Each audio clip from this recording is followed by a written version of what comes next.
Hi, everyone. I am Lois, your friend for forgiveness from Walking Without Skin. And I use the acronym SMILE to describe what I do. I'm a speaker and storyteller, mentor, inspirer, learning facilitator, and empowering coach. But today I am representing Motivate Magazine, and that is Motivate Magazine. It is an online and hard copy magazine. Do get hold of this inspiring publication by visiting motivatemagazine.com. Today, I have the great pleasure of welcoming the issue number 9 of Motivate Magazine, to welcome the editor's choice for the month, Sarah Furness. Hi, Sarah. Hi, how are you doing? I'm doing well, and you? Yeah, very well, thank you. I got a bit of a glow there when you said editor's choice. I thought, oh, I've forgotten about that. That's lovely. You're looking good. So, Sarah, you wrote an article in the magazine that potentially could be rather contentious. Why you should stop pleasing others. And today, many companies, they employ what we call happiness managers or happiness officers to keep their employees happy. And this is done to improve productivity and to help retain employees, keep them around for longer if they're happy. What do you have to say to that?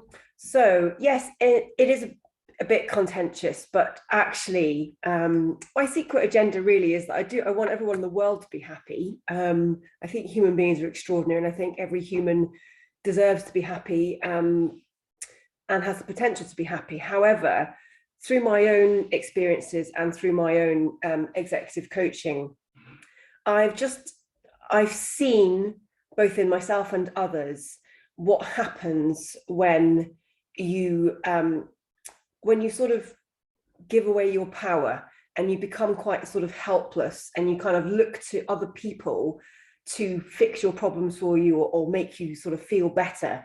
And I became quite really very interested in this idea of why we give so much of our power away, and we're so sort of hostage to what other people think about us, or maybe in a relationship, for example, where little phrases like, oh, he makes me happy or he makes me sad, we're letting them decide how we feel.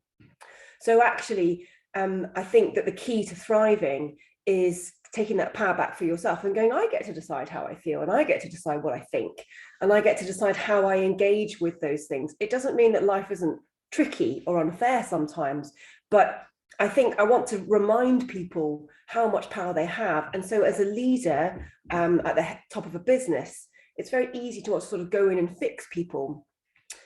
But actually, you could be doing them a disservice, because it needs to come from them and they need to feel powerful. So it's just trying to, it's actually a sign of respect for humanity, because I think we don't need to be pitied or, be sort of mollycoddled. I think it's the opposite. And the role of a happiness manager, what do you think to that? Yeah, I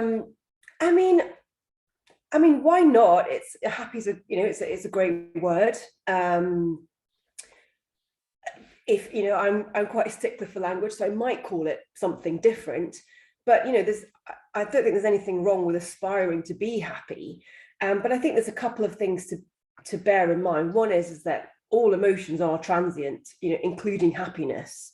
So actually, if we get sort of too attached to this idea of being happy, then when we feel sad, and we might have a very good reason for being sad, we might have lost someone we care about, or we're going through a hard time. So I think it's important to understand that there's no obligation in a weird way to be happy all the time. And actually, feeling sadness, feeling fear, they're all natural parts of being human, and actually help us to make good decisions about our life. So I guess that would be my kind of point of caution about calling it that, is that are we setting ourselves up for an unrealistic end agenda? And I know I started this by saying I want everyone to be happy, so I do. I'd love everyone to feel happy all the time, but the reality is we're going to have ups and downs. The role of a happiness manager that I have seen in my corporate exposure is that it's parties and luncheons and activities that keep everybody jolly. Right. And when reading your article, it's a lot more than that. It's about empowerment. Yeah, that's right. And I think, again, there's nothing wrong with organizing, fun days out. I think, part of the reason I was motivated to write that article is because increasingly with the last couple of years we've had, where we've had so many choices taken away from us, and we've been sort of, there's been a lot of rules that have been enforced that we have to follow to keep everyone safe. And I understand why. But the consequence of that, I think, is that people are feeling less powerful than they've ever felt. And there's this kind of learned helplessness that's kind of creeping in, and people start to feel a bit like a victim and saying, well, what can I do about it? This is all just happening to me. So, at a very basic level, it's hard to feel like a victim when you're having fun, so why not go out and have fun? I'm all about that. And actually, I think the wellness industry could probably, would do well to be kind of lighthearted and bring humor back into it. And it's not just about focusing on how difficult and hard everything is all the time. And again, that's not to try and dilute what people are going through. It's not to be unsympathetic, but ultimately, life is too short to sit around and feel sorry for ourselves. So I don't think there's anything wrong at all with having those fun days planned. So what should leaders and managers do to create this to add value, to ensure that people feel valued? What should they be doing? Yeah, that's a great question. So what should they be doing to add value, or for people to feel valued? So I think there's a couple of things. I think one is ask questions. So say, well, what would you like to do? So I think actually people, I think everybody really wants to be heard. And I think part of this trying too hard to fix other people is we're not really listening to what they're saying. Potentially we're trying so hard to fix things for them, and actually that's not what we want. It's a sort of the classic thing when you come home from a day at work and you start whining to your partner about something, and they immediately try and fix your problems. And I don't want you to fix my problems, I just want you to hear me. So I think feeling heard is really important, and I think really listening to someone is probably the greatest compliment you can give, and that is one of the easiest way to indicate someone's value, because we're all kind of stuck on the me channel. We're all kind of thinking about ourselves. It's a natural thing to do. So if we can put everything down and just really listen to someone without an agenda, I think that's a great starting point. And then you can say, well, what would you like to see? And then they go, oh, my opinion matters, so actually I'll do this. So that's where I start. Now, if you look at the definition for happiness, it's really about pleasure or contentment or satisfaction. It's not really about the jolly. So it's to ensure satisfaction in the workplace. What else can leaders do to get that satisfaction or that sense of pleasure for their staff? Yeah, so again, that's a great question. I'm a really big believer in autonomy, and feeling like you have control or influence over your life. And I can't remember where I read this. There's so many different pillars of happiness and hierarchical triangle of needs and all that sort of stuff. You can kind of get bogged down in it. But the one I really like is mastery, autonomy, and contribution. Those are the three sort of points of a triangle that contributes to people feeling happy and fulfilled.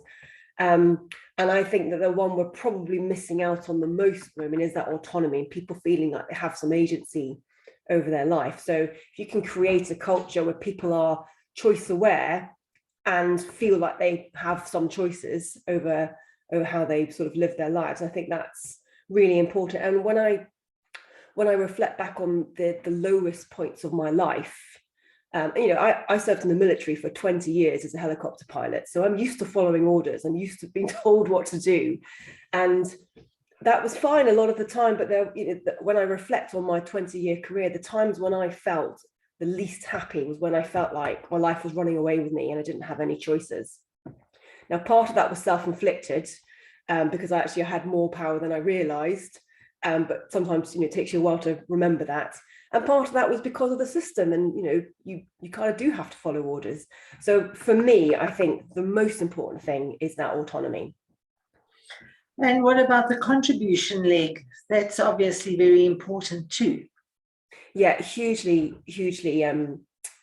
important. And again, actually, I think if you're in a position where you can't give as much autonomy as you like, so when you're leading in a crisis, you probably will take people's choices away because you kind of have to. And again, particularly in the military where we're going into conflict zones, we need to follow orders so that everybody knows what everyone else is going to do and they're not going to be unpredictable. So I think there will be times when you can't give as much autonomy as you like, but I think what you can do is you can say, well, I'm taking your choices away from you, but look how much you're contributing. You're making this sacrifice. So for example, my last deployment, which was actually to Kabul, which is very poignant now because it's such a different place to where it was 3 years ago. But that very last time I went out there as a leader of a team of 120 people, I left my young son behind, who was 2. And I knew that was going to happen, but they deployed his father at the same time.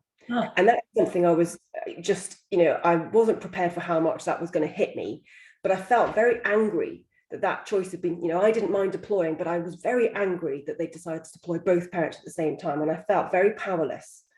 And I think what I really wanted in the absence of that choice was for my boss to say, thank you for what you do, thank you for your service. And it sounds really stupid. So I think not only can you demonstrate that by just sort of saying thank you for your contribution, it makes such a big deal, but also recognizing that you can up the contribution when you don't have as much autonomy and people feeling like they're contributing. And I think that's just as straightforward as telling people that they matter and that they make a difference.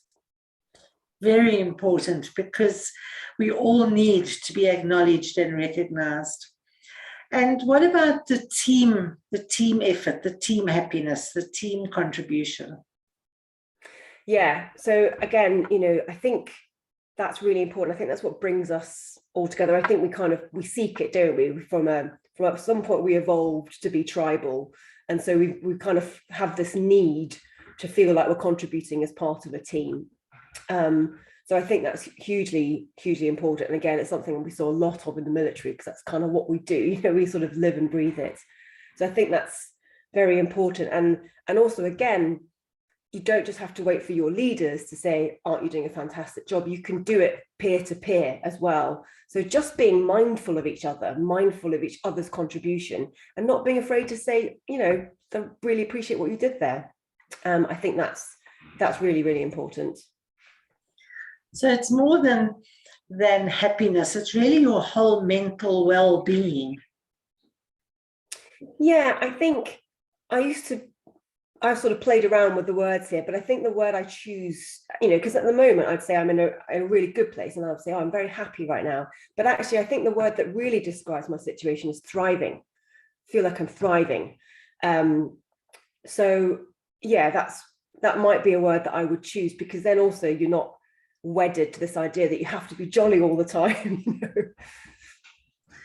So what is one tip you would give leaders in order to ensure that their people thrive? One tip that I would give leaders.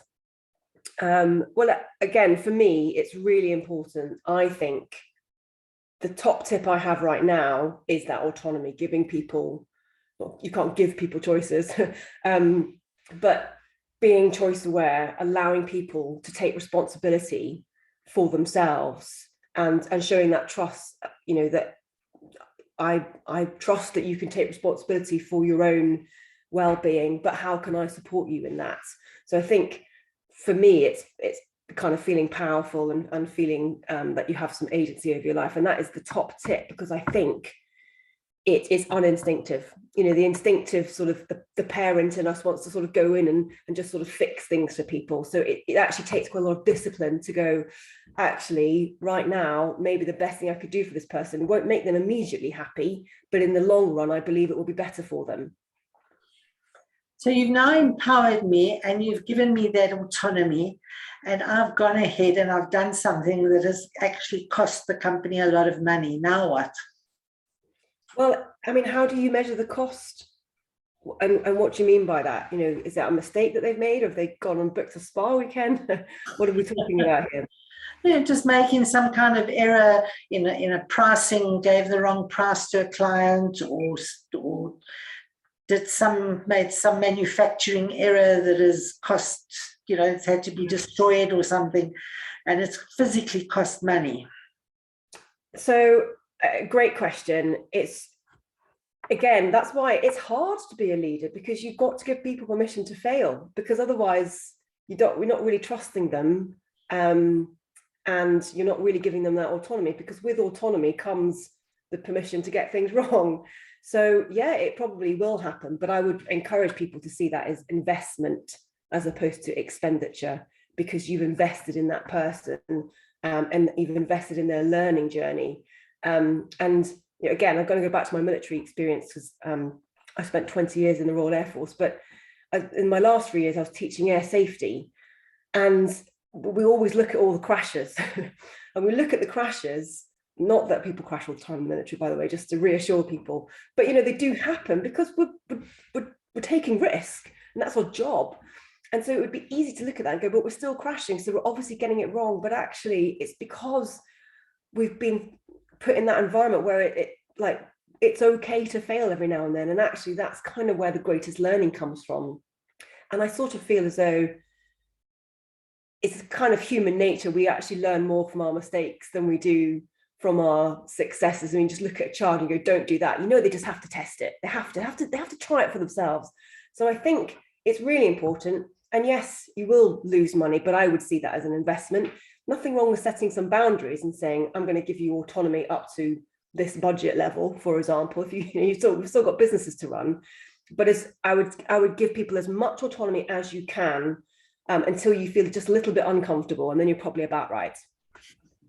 It's so important that you understand the level of competency that the person has as well, and then provide them with the training and the support that they are able to have that autonomy and make the right decisions. Absolutely, yeah. Sure. It is hard to be a leader. It is, yeah, it is. It's hard to be a leader. And I think the other thing is, because I've been doing quite a lot of coaching with companies and going in to teach the leaders about this, but also this idea of happiness. It actually takes effort. It's not something that falls on your lap, and it's kind of that moment where you go, oh, so I have to push myself out of my comfort zone a little bit to find this. None of this is instinctive, I don't think. It doesn't mean it's not possible. But actually, we're wired for survival, not happiness. So if we just do what we're kind of hardwired to do, we'll go around worrying all the time, because that's what keeps us alive, or we'll go around feeling angry, because again, these are primitive emotions that keep us alive. So actually leading, but also leading your staff to be happy, is hard. It is hard. That's why we need to support people and help them understand what's important. And to comfort them when they're sad. Yeah, absolutely. And I think, again, it's important when you comfort someone, you're not saying don't be sad, because we've probably got a reason to be sad. You're just saying, I'm with you. I'll sit here with you, and I will be an empathetic witness to your experience right now. There's no right, there's no wrong. I'm not going to try and cheer you up. I'm just going to sit here with you and just sit here and be a witness to your pain.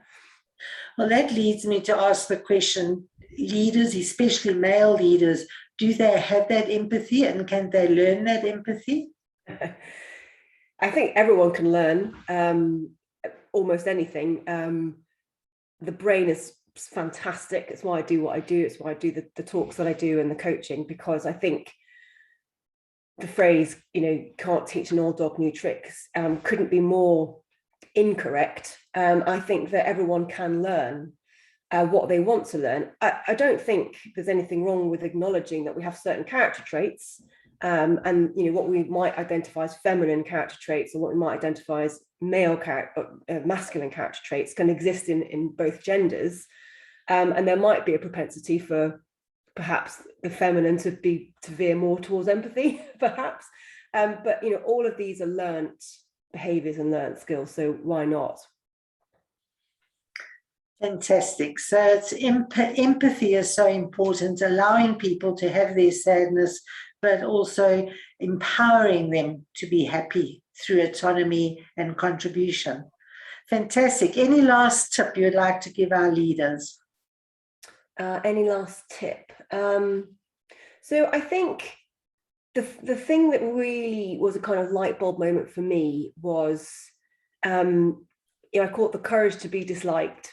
And I really wanted people to like me when I was a leader. And I took it quite personally when, people would take the mick out of me, which happens a lot in the military. And I think it probably influenced how freely I could lead. And then I sort of, over the years, found this confidence to actually tolerate not always being the most popular person in the room, and tolerate not feeling liked all the time. And that actually, when I realized that not feeling like the most popular person won't kill you. It's not nice, everybody wants to be liked, but it won't kill you.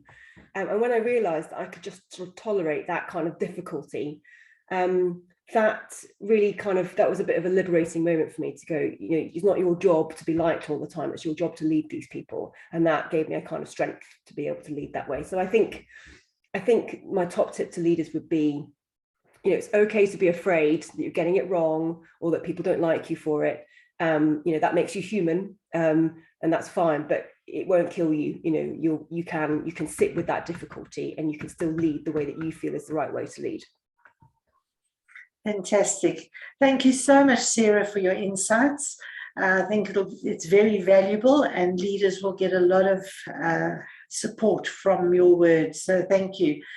Everybody, thank you very much for watching, and please do get Motivate Magazine. The issue 9, you can read Sarah's story, and there is so much more value in the publication. Go well, everybody. Thanks. Thank you, Sarah. Right, take care. Bye.